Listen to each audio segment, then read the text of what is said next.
다시 쓰는 건축학 개론 시간입니다. 황정대 광명시 도시재생지원센터장님 모셨습니다. 안녕하세요. 예, 안녕하세요. 네. 선생님 지난번에 액티브하우스, 패시브하우스 얘기해 주셨잖아요. 그래서 외부 에너지 도움 없이 냉난방이 가능한 집 패시브하우스, 액티브하우스는 재생에너지를 활용하는 집. 지금은 그 두 가지를 합쳐서 제로 에너지 주택이 필요하다. 기후위기 시대에 말씀을 해주셨는데요. 오늘은 그럼 이 제로 에너지 주택부터 얘기를 해보겠습니다.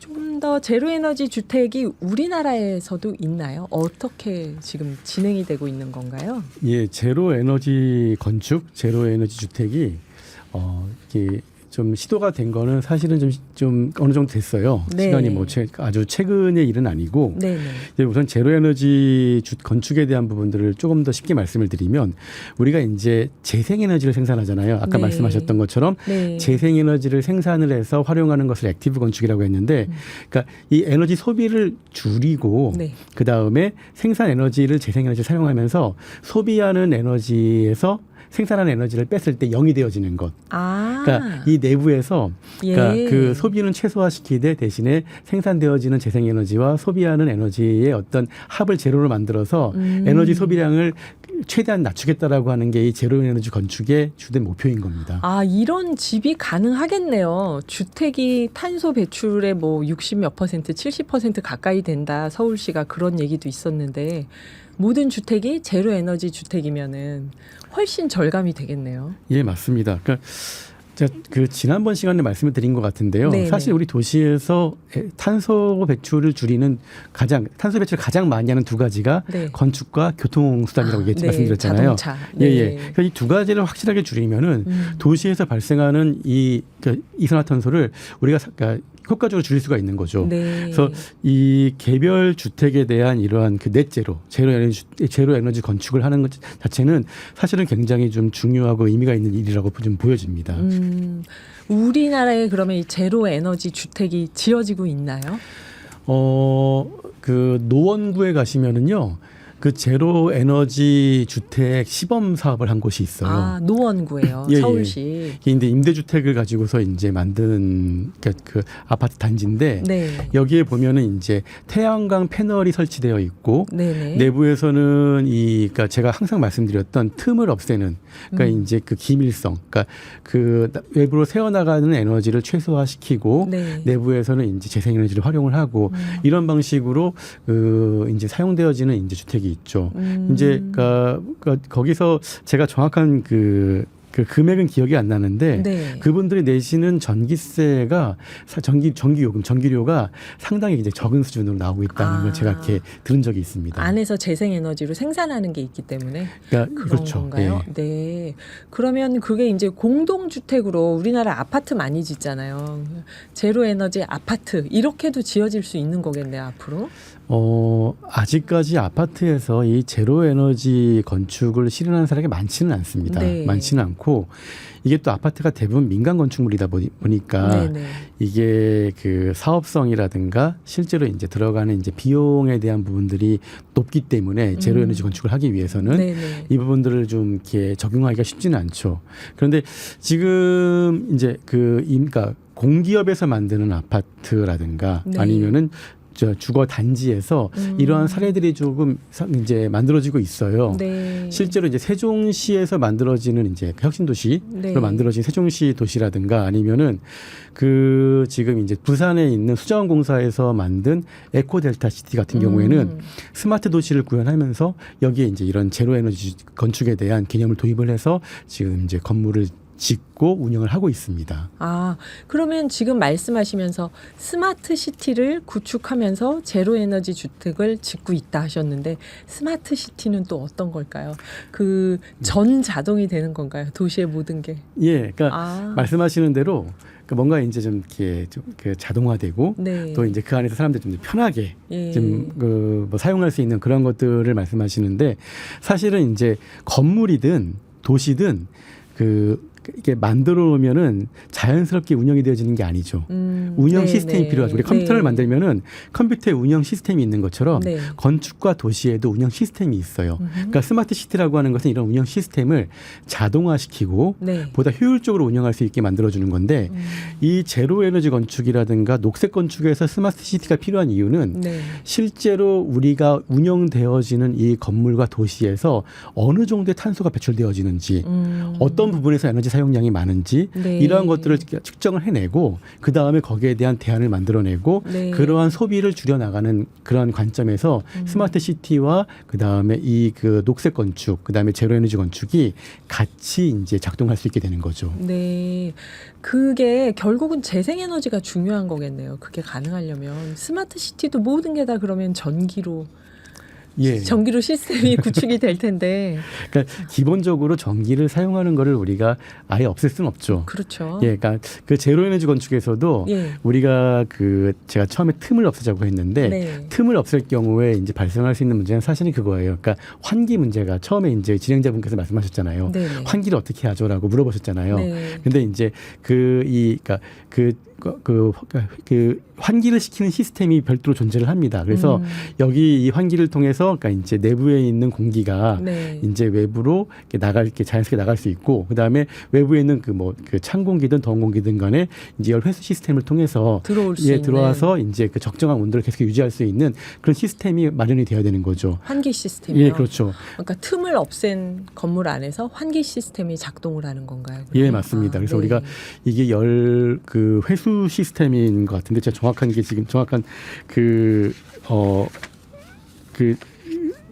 단어가 괜찮습니다, 선생님. 저희 아무도 모릅니다, 선생님. 그러니까 그런 냉난방과 환기 혹시 벤틸레이션? 예, 맞습니다. 벤틸레이션이라는 환기 시스템인데 이제 이러한 것들을 자동화시키고 동시에 이것들을 통해서 쓸데없이 발생되어지는 에너지 소비를 줄이는 것. 이것이 이제 그 제로 에너지 건축, 녹색 건축의 핵심인 거죠. 네. 그러면 정말 전기나 이런 걸 대체할 수 있는 스마트 시티라는 게 기본적으로 딱 떠오르는 게 IT와 전기가 먼저 떠오르니까 여기서 이제 재생에너지가 그만큼 중요하게 되는 거고 틈이 없는 건축 말씀하셨던 그것도 뭔가 자연적인 냉난방과 환기가 어려울 수 있으니까 거기서 그걸 또 시스템을 만들어줘야 되는 거잖아요. 그러면 선생님 이렇게 되면 제로 에너지 주택이나 스마트 시티라는 게 굉장히 많은 기술이 필요한 그러니까 적정 기술이나 원래 우리가 살던 대로의 모습 이런 거하고는 많이 떨어진 건축 양식이 되진 않나요, 혹시? 제가 지난 시간에 말씀을 드렸던 것 같은데 사실 건축은 우리가 사용하고 있는 기술의 총집합체라고 보시면 돼요. 최근에 짓는 아파트 단지에서 그 승강기, 엘리베이터가 오는 시간, 그다음에 언제 오는지 이런 것들까지 내부에서 다 이게 모니터링이 가능하잖아요. 볼 수 있고 내가 신청을 해놓으면은 내가 나가는 시간에 엘리베이터가 들어올 수가 있고, 그다음에 여러 가지 시스템들이 이제 아파트 안에 이제 들어와 있는데, 사실은 이제 우리가 잘 느끼지 못하지만 이 아파트에서, 그러니까 아무리 오래된 아파트라도 이 안에 통신 장비 들어가 있죠. 인터넷 쓸 수 있고 전화 쓸 수 있고 그다음에 고층이면 엘리베이터 있고 TV도 볼 수 있고 그러니까 이제 여기에 나아가서 지금의 최신의 어떤 그런 기술들이 다 이렇게 들어가 있는데 사실은 이제 이런 그 스마트 시스템이 그러니까 최근에 아까 제가 방금 말씀드렸던 것처럼 최근에 짓는 아파트들에 이제 많은 시스템들이 이제 구축이 되어 있어요. 근데 이제 여기서 제가 말씀드리는 시스템은 이제 이런 에너지 사용량을 줄일 수 있는 시스템들. 그다음에 이것들이 그러니까 보다 잘 이렇게 효율적으로 운영될 수 있는 시스템들. 그다음에 그러니까 건물이든 도시든 간에 시간이 지나면은 누수가 발생을 하고 건물이 이제 점차 이제 틈이 생깁니까? 틈이 생기게 되죠. 근데 그런 것들을 잡아내고 그것들이 보다 오래 유지될 수 있게 운영할 수 있는 시스템을 만들어주는 것. 네. 이것들이 이제 그러니까 보다 이제 그 자동화 시스템과 그 다음에 이런 그 최신의 기술을 활용을 해서 이제 운영할 수 있게 되는 거죠. 네. 그러니까 우리가 말하는 녹색 건축이라든가 제로 에너지 건축 이런 것들이 그러니까 기술의 단절을 의미하는 게 아니라 새로운 기술의 발전을 의미할 수도 있습니다. 네. 그러니까 이런 차원에서 조금 더 그런 기술의 혁신들이 우리 사회에 좀 필요한 부분인 거죠. 그러면 선생님께서 생각하실 때는 건축이 어디까지나 현재까지 우리 기술이 집약된 어떤 예술 형태라고 본다면 선생님이 생각하실 때는 이렇게 많은 기술과 에너지가 필요한 건축 양식이 기후위기 시대에 대응하는 미래의 건축 양식이라고 보시는 건가요? 아니면 우리가 좀 적정 기술해서 다 내려놓고 과거의 건축 양식에서 좀 힌트를 얻어서 저비용의 주택으로 가야 되는 걸까요? 이건 어떻게 생각하시나요, 이런 건? 그러니까 사실 이게 어떤 정답이 있다기보다는 네. 그러니까 어디에서부터 문제가 발생했는지를 좀 보는 게 중요할 것 같아요. 네. 그러니까 제가 지난번에 말씀드렸던 것처럼 이 모든 문제의 발생의 원인은 인간이 과도하게 모였기 때문에 밀집되었기 때문에 네네. 너무 많은 사람들이 한꺼번에 같이 살기 때문에 발생하는 문제들이잖아요. 네. 근데 이것과 더불어서 또 과도한 것이 또 한 가지가 있어요. 무엇이냐면은 과도한 욕심이에요, 사실. 그러니까 우리가 뭐 부동산이든 아니면은 이 안에서 어떤 그 공장에서 생산을 하든 간에 어떤 너무나도 과도하게 에너지를 사용하고 네. 너무 과도한 그 돈을 벌고 싶어 하고 너무나도 과도하게 무엇인가를 이루어내고 싶어 하기 때문에 발생되어지는 것이라고 보고 있거든요. 그 아파트 단지가 초고층화되면은 네. 굉장히 아파트 가격도 올라가고 우리가 사는 어떤 기술도 좋아지기 때문에 뷰도 멋있고. 예, 그렇죠. 근데 그것을 떠받들기 위해서 사용되어지는 기술과 에너지는 상당한 거죠. 네네. 그 다음에 또 한 가지는 어떤 게 있냐면 또 너무 많은 사람들이 이 초고층 아파트에서 모여 살게 되면은 여기에 따르는 이제 어떤 제가 처음에 얘기했던 그러니까 일조 햇빛. 일조량. 예, 맞아요. 일조. 저층도 아니고 한 5층, 6층이어도 빛이 안 들어오는 경우가 경우가 많아요. 있으니까. 요즘은 네. 예. 흔히 말하는 용적률을 좀 과도하게 부여하는 바람에 네. 실제로 그러니까 이 땅이 그러니까 이 땅에서 버틸 수 있는 인구의 수가 있는데 네. 이것들을 이제 사실은 기술로 해결하면서 이제 그것들을 버텨왔던 거죠. 근데 이 기술은 사실은 그러니까 이제 우리가 처음에 얘기했던 에너지를 과도하게 사용하는 기술로 버텨왔던 거죠. 네. 이제는 그렇다고 한다면은 그러니까 적정한 그런 밀도란 무엇인가? 이 땅에서 함께 거주할 수 있는 적절한 사람의 수는 몇 명인가? 이런 것도 사실 고민을 좀 해봐야 되는 거죠. 네. 지금 우리는 너무 과도하게 그러니까 이 과도한 성장의 시기를 겪어왔기 때문에 이제 그것들이 너무 그러니까 그 기준들이 너무 지금 이렇게 낮아져 있다. 그렇게 좀 판단을 하고 있습니다. 네. 그러면 선생님께서는 기후위기 시대에 좋은 건축, 뭐 어느 시대나 다 그랬지만 그때 틈이 없어야 된다고 말씀하셨는데 틈이 없는 거하고 함께 중요한 거는 결국 채광과 환기다? 빛하고 바람이다? 이런 건가요? 예, 맞습니다. 그러니까 네. 그 산업혁명 시대에 이 빛과 바람을 무시한 결과 네. 너무 많은 사람들이 공장 노동자들이 함께 모여 살다가 이질 장티푸스가 돌면은 수많은 사람들이 죽어 나갔죠. 네. 그 다음에 영국의 우리가 잘 알고 있는 환경 오염들 이제 스모크 때문에 상당히 또 많은 사람들이 죽어 나갔잖아요. 네네. 그 대기 오염 때문에 죽어 나가고. 네. 그다음에 또 한동안은 또 우리가 뭐 산성비 이야기도 많이 했었고. 네. 근데 이제 이런 것들이 이제 지금은 이제 그런 것들 때문에 그러니까 뭐 주거 지역에서의 어느 정도의 기준도 만들어지고 채광과 아파트의 채광과 환기는 어느 정도 돼야 된다고 하는 기준들이 만들어져서 지금까지 왔는데 네. 여전히 이제 그러니까 이런 기술이 많이 발전하다 보니까 네. 다시 그런 것들이 조금씩 그 중요성이 뒤로 밀리기 시작하는 거죠. 보다 많은 사람들이 모여 살아야 더 많은 사람들이 함께 돈을 내야 아파트를 만들 수 있기 때문에 더 고층 아파트를 지을 수 있으니까. 예, 그리고 분담금이 줄어들기 때문에 아. 더 많은 사람들이 그렇게 이제 모여 살기 위한 어떤 그런 정책을 만들죠. 근데 저는 그러니까 그 자연의 법칙은 사실 그렇게 그러니까 과거나 지금이나 그게 다르지 않다고 봐요. 네. 인간은 적정한 환기가 빛을 받아야 되고 그 다음에 빨래는 말라야 되고 네. 그래야 냄새도 안 나고 네. 건강하게 살 수 있죠. 그 다음에 집도 환기가 돼야 되고. 그렇죠. 네. 환기가 유지가 돼야 되죠. 그러니까 이거는 건축의 기본인데 네. 이 건축의 기본이 지켜지는 그러한 건축과 도시가 건강한 도시다. 그리고 이렇게 되어야지만 우리가 지금 이야기하는 이런 기후 위기 시대에 맞는 건축도 이러한 기본에 맞는 건축이다라고 네. 이야기를 하고 싶습니다.